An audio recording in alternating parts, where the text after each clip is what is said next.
사람이 물리적으로 가진 힘의 크기는 어느 정도일까?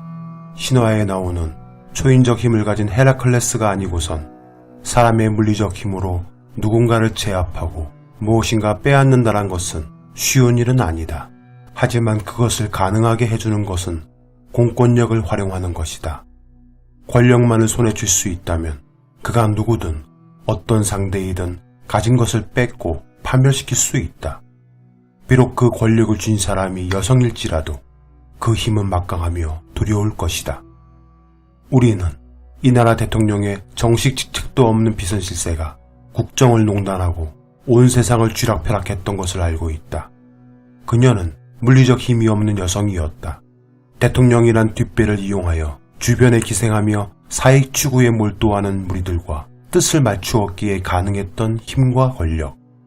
최순실은 비록 감방에 갇히는 신세가 되었지만 그녀와 함께 그 오랜 시간 권력을 이용해 막대한 검은 돈을 쓸어 모았던 사람들 모두가 함께 법의 심판을 받았을까? 과연 지금은 정상으로 돌아왔을까?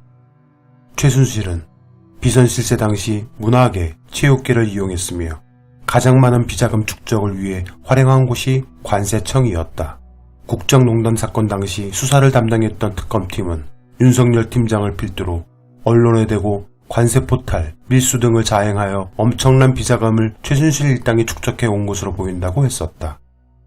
천문학적인 그 돈을 마련하기 위해 동조하고 일조했던 사람들, 당시 관세청 공무원들, 그리고 그들을 감시 감독하는 기구들, 식약처, 검역소, 경찰, 검찰 등에서 과연 얼마나 관련자들이 문책을 당하고 법의 심판을 받았을까?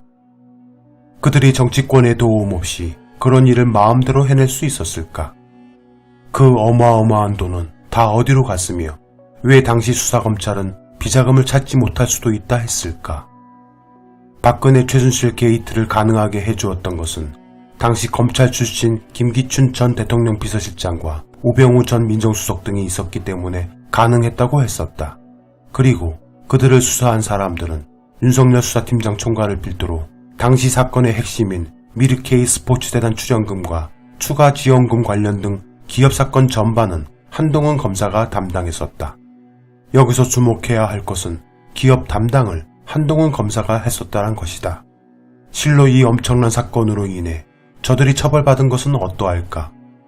현재 우병우 전 민정수석은 자유의 몸이 되어 있으며 관세청의 조직적 관여로 엄청난 비리 문제를 일으켰던 천홍욱 전 관세청장은 단 한 차례의 기소조차 없이 자연스럽게 옷을 벗고 연금을 꼬박꼬박 받고 있으며 유명 로펌의 한 관세법인 회장으로 영전되어 있다.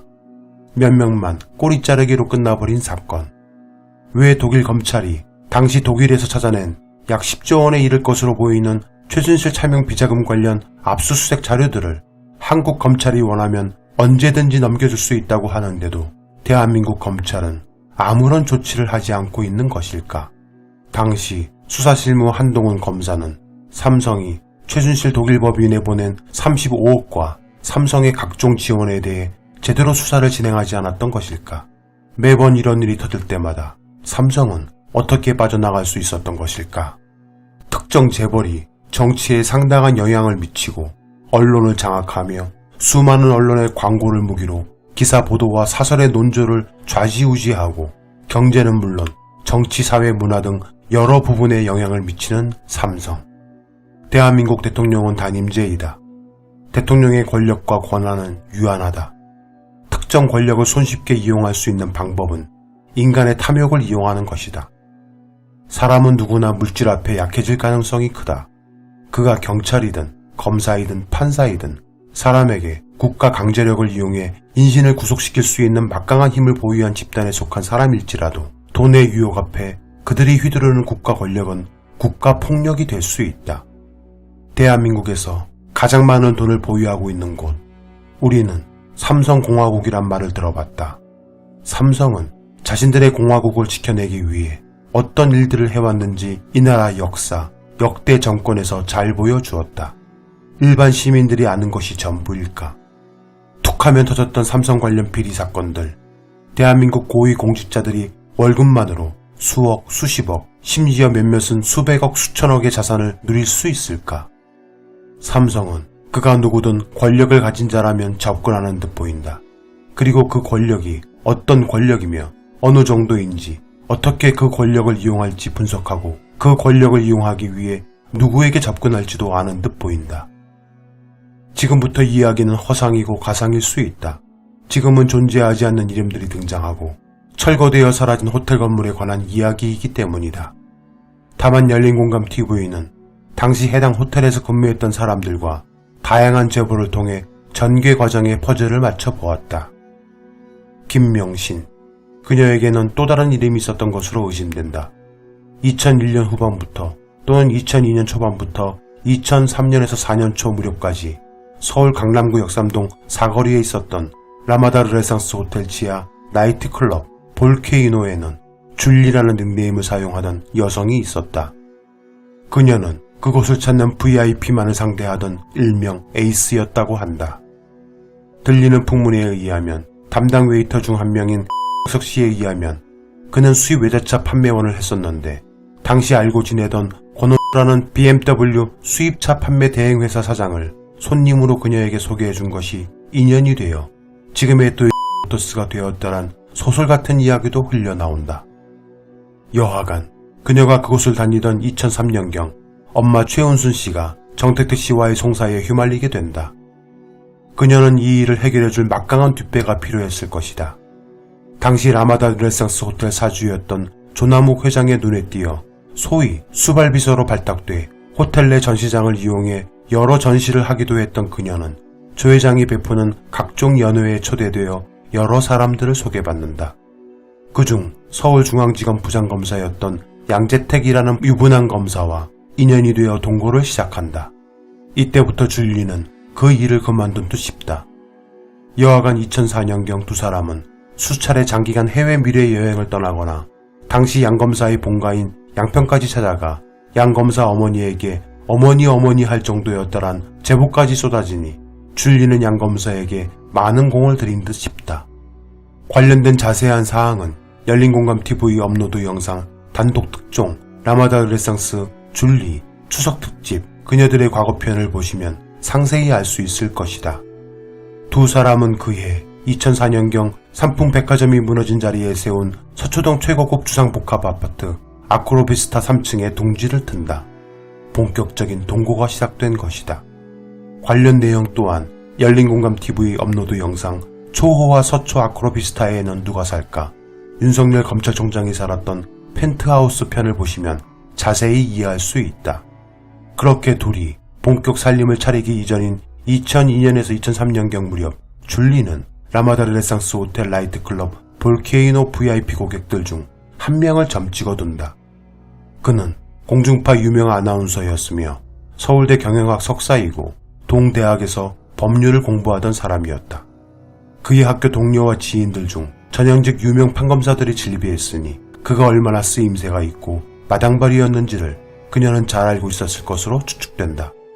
줄리는 양재택 검사를 통해 엄마의 송사와 각종 이권 관련 일들을 해결하다가 여러 복합적인 일로 양 검사가 옷을 벗자 2007년 초 라마다 르네상스 조 회장을 통해 또 다른 검사를 소개받는다.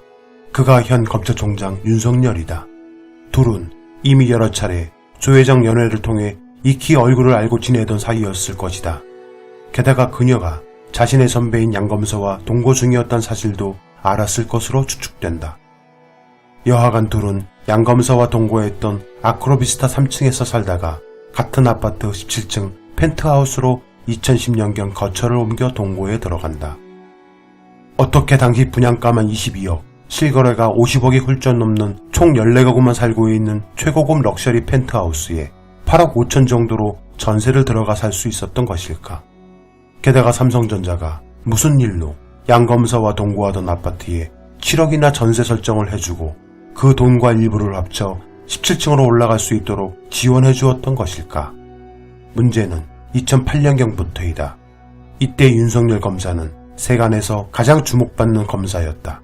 일명 BBK 주가조작 범죄 혐의 특별 파견검사 팀장이었기 때문이다. 이 시기 줄리도 김명신도 세상에서 사라진다. 그리고 2008년 10월경 김건희라는 이름이 등장한다. 그와 맞물려 그녀의 회사 또한 이름을 바꾼다. 보잘것없었던 조촐한 이벤트 회사였던 그녀의 회사 이름은 여러 사명과 회사 위치를 바꿔 2008년 당시 코바나 컨텐츠라는 대형 전시 대형 업체로 탄생된다. 자, 그럼 그녀의 코바나 컨텐츠라는 회사는 최종 어디에 위치하고 있을까? 서초 아크로비스타 3층에서 양검서와 동거하고 같은 아파트 17층으로 윤석열과 거처를 옮겨 동거했던 그 아크로비스타 지하 A, B, 100, 105에 코바나 컨텐츠가 운영 중이다. 이 당시 그녀는 윤석열 검사와 동거하며 분명 누군가의 소개 또는 어떤 경로를 통해 삼성과 연결되었을 것으로 추측된다. 삼성전자가 김건희 씨에게 전세 설정을 거액에 해준 것도 도무지 이해할 수 없으며 김명신에서 삼성그룹 이건희 회장의 이름과 동명인 김건희로 개명한 것도 석연찮기 때문이다. 삼성이든 김건희 씨든 어느 쪽에서 먼저 접근했는지는 알 수 없다. 다만 서로에게 이익이 되는 상황이라 판단했을 것이며 이에 중간 매개 역할을 담당하고 각종 대형 전시를 유치하기 위한 얼굴마담이 필요했을 것이다. 김건희 씨는 줄리로 활동 시 염두에 두었던 SBS 아나운서 출신 김범수 씨를 상무이사로 코바나 컨텐츠로 영입하기에 이른다. 김범수 씨는 정재계에 상당한 인맥을 보유하고 있는 마당발이었다.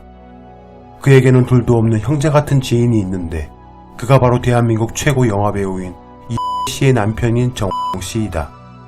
정 씨는 자산만 2조 가까이 추정되는 방산업체 항공의 회장이다. 대한민국 군납 방산 산업에서 가장 큰 돈을 벌여들이고 있는 기업이 삼성 테크원이고 항공컴도 만만치 않은 것으로 전해진다. 두 회사는 예전 율곡 대형 군납 비리 사건의 중심에 서기도 했었다. 그러나 뇌물을 받은 당시 고위 예비역 장성 이원희 씨는 징역 5년의 추징금 1억 6,871만원을 선고받았는데 반해 이 씨에게 뇌물을 준 혐의로 기소된 정 회장은 집행유예로 풀려났었다. 삼성테크원도 국내 방산 13개 업체들과 함께 단합하여 원가 과다 계상 등으로 수백억 원의 부당이익을 취한 것으로 나타났었다. 당시 이 사건을 맡은 대형 로펌과 수사검찰은 전현직, 선후배로 얽히고 설켜 있었다. 결국 해당 사건도 몇몇 꼬리 자르기로 마무리되었다. 이런 일이 가능한 것이 바로 삼성의 힘이다. 이 무렵 삼성은 절체절명의 순간을 맞이하고 있었다. 이건희 회장에서 이재용으로의 경영권 승계를 위한 여러 일들을 진행 중이었고 이에 분식회계 등 엄청난 비리들을 저지르고 있었기 때문이다. 삼성은 현직 검찰에 몸담고 있는 검사들 중 삼성 장학생 출신이며 그룹의 원활한 경영 승계를 위한 보험이 많이 필요했을 것으로 판단된다. 김범수 아나운서는 재혼을 했다. 재혼 당사자가 바로 영화배우 이 씨와 남편 정 회장의 자녀 돌잔치에서 만난 사이이다. 당시 해당 돌잔치에는 가장 가까운 상위 0.1% 로열 패밀리 지인 소수만 초대받은 자리였다. 그 자리에 온 지인들이 어떤 사람들인지는 말하지 않아도 엄청난 사람들인 것만은 분명하다.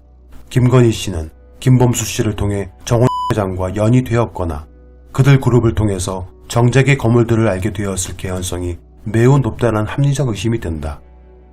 김건희 씨가 혜성 같은 존재가 된 것은 이렇게 시작된 인연을 발판으로 국내 저명 인사들이 포진된 고급 사교 모임인 월단회 회원으로 들어가게 되면서 본격 시작된다. 월단회는 월단평이라는 중국의 옛말에서 따온 이름으로 한국문화예술계 최고의 마당발인 김종규 삼성출판박물관 관장이 2011년에 만든 사교 모임이다. 회원 가입 대상은 경제계, 법조계, 문화예술계 등 각계 인사들로 엄선하여 받는다. 멤버로는 현정은 현대그룹 회장, 공훈 위키트리 대표, 조정래 소설가, 이여령 씨 등이 있다. 삼성이 전세권을 설정해주고 삼성 회장의 이름으로 똑같이 개명을 하고 삼성이 만든 고급 사교 모임의 회원이 되고 삼성이 김건희 씨의 코바나 콘텐츠에 적극 거액을 후원해주기에 이른다. 그리고 마침내 대한민국 전시계에 삼성이 아니고선 해낼 수 없는 대형 전시들을 잇따라 유치한다. 이 정도 규모의 블록버스터 전시를 유치하려면 대한민국에서는 삼성 리움의 홍라희 씨, 즉 삼성그룹 이건희 회장의 아내를 통하지 않고서는 절대로 이뤄낼 수 없는 일이라 한다. 김건희 씨는 김범수 씨를 전면에 내세워 앤디 월 위대한 세계전을 필두로 색채의 마술사 샤갈전, 불멸의 화가 반고우인 파리, 마크 로스코전, 르꼬르 비지에전, 알베르토 자코메티전 등 대형 전시들을 유치하기에 이른다. 삼성은 해당 전시들에 수차례에 걸쳐 거금을 후원했다. 그리고 그곳에 삼성그룹 홍라일 리움 전 관장도 초대된다. 김건희 씨는 김범수 씨에게 무엇을 얻고 무엇을 주려 했을까?